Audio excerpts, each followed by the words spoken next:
Nous sommes toujours en automne et nous allons aujourd'hui clarifier notre leadership, votre leadership et mettre en œuvre ce que moi j'appelle votre leadership naturel. Alors l'exercice que je vous propose, c'est de progresser sur ce leadership naturel. Pour cela, vous allez demander aux autres comment ils perçoivent votre aptitude à mener un groupe. Notez-le. Si c'est des mails, accumulez-les. Vous allez aussi noter comment vous influencez les idées, les personnes, les situations, comment vous obtenez plus facilement ce que vous voulez. Est-ce que c'est le cas? Qu'est-ce qu'ils disent de vous? Même si vous pensez que vous n'avez pas d'aptitude à influencer les autres, ça m'étonnerait que vous ayez aucune influence. Demandez-leur ce qu'ils feraient à votre place pour progresser dans ce domaine, si les réponses qui vous sont faites ne sont pas satisfaisantes. Gardez une ou deux idées à mettre en œuvre. Ne cherchez pas à mettre toutes les idées en œuvre. Faites-le, et si d'autres idées sont intéressantes, mettez-les en place au fur et à mesure. Vous pouvez recommencer à poser cette question et petit à petit, comme un processus itératif, vous allez progresser. Vous pouvez aussi aller voir des personnes qui sont expertes dans ce domaine, à des maîtres qui sont prêts à vous enseigner ce qu'il serait juste de faire, de savoir, de mettre en œuvre pour vous. Un conseil n'engage que celui qui l'écoute. Voulez-vous apprendre à développer cela? Eh bien, si la réponse est oui, vous pouvez continuer cette leçon, cette opportunité de progresser sur votre leadership naturel, qui vous permet de développer qui vous êtes. Ce que je fais ne compte pas ou peu dans ce monde, ce que je produis sur l'autre ou la situation a davantage de poids. Ce que je dis est moins important que ce que les autres entendent. Alors comment influencer pour obtenir davantage du résultat espéré? Le premier pas consiste à demander, à apprendre des autres ce qu'ils vivent avec moi, ce que les autres savent de moi et que je ne sais pas encore.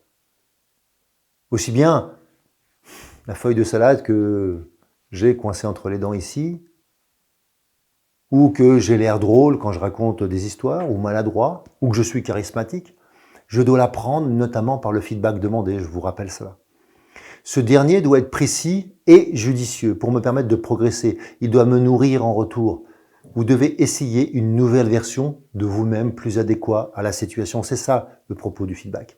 Alors continuez à demander du feedback, continuez à vous nourrir de votre connaissance de vous-même, de la connaissance qu'ont les autres de vous-même.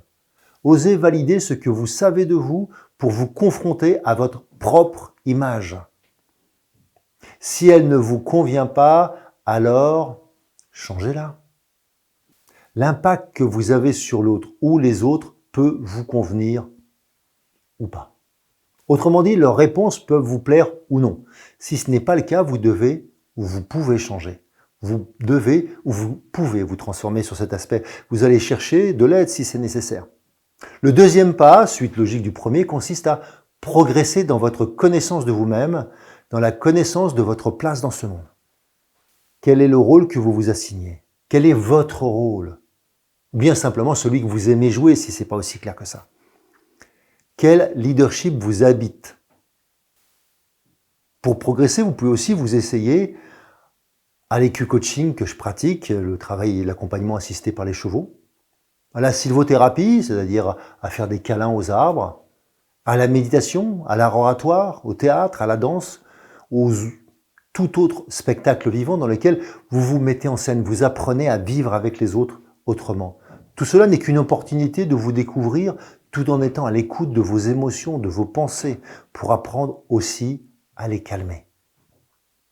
Je parlais de vos pensées. Le troisième pas que vous pourrez faire ensuite est une conséquence des deux premiers. L'expérience de votre impact, votre influence, associée à une meilleure connaissance de vous-même, développe une certaine forme d'assurance. Cette assurance vous autorise, comme le nom l'indique, à devenir l'auteur de votre vie. S'autoriser, être l'auteur. Vous pouvez décider d'écrire votre histoire ou bien décider d'être le personnage d'un autre auteur.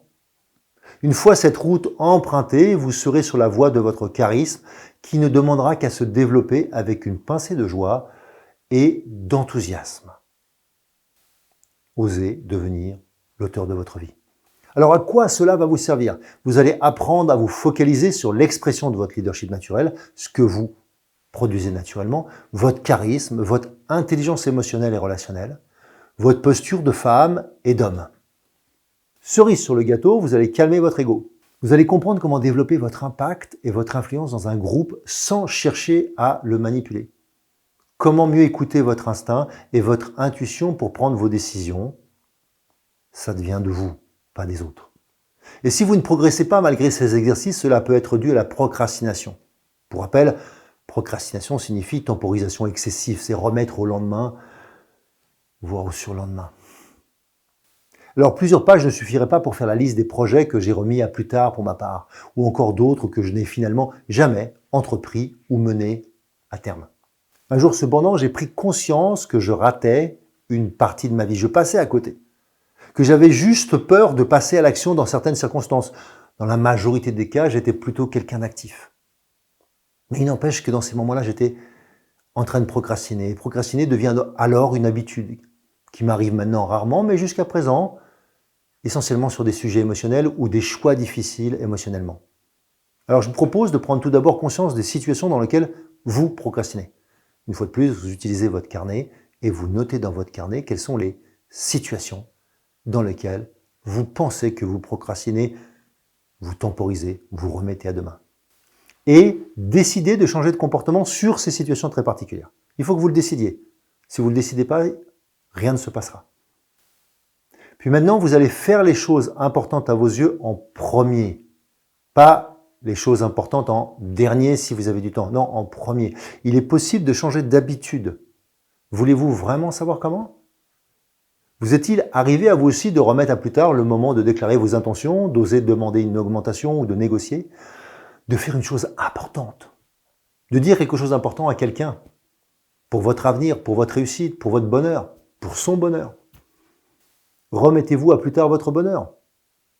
Et à force de remettre à plus tard les choses importantes de votre vie, un jour, vous pourrez arriver à la vieillesse, puis à la mort, sans avoir fait, vécu, sans vous être rendu compte en plus, c'est ça qui est grave.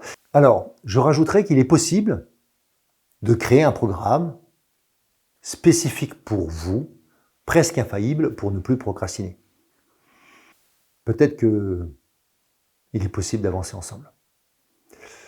Imaginez ce que serait votre vie si vous saviez comment multiplier votre efficacité par 3, par 5 ou par 10. Plus de regrets, plus de mauvaise conscience, plus de situations embarrassantes. Une plus grande confiance en soi, en vous, une réputation professionnelle et personnelle grandissante, des réalisations exceptionnelles qui laisseront votre marque sur cette terre. Vous aussi, vous pouvez progresser sur votre potentiel si votre quotient émotionnel et votre courage et votre persévérance sont au rendez-vous. C'est à vous de jouer maintenant.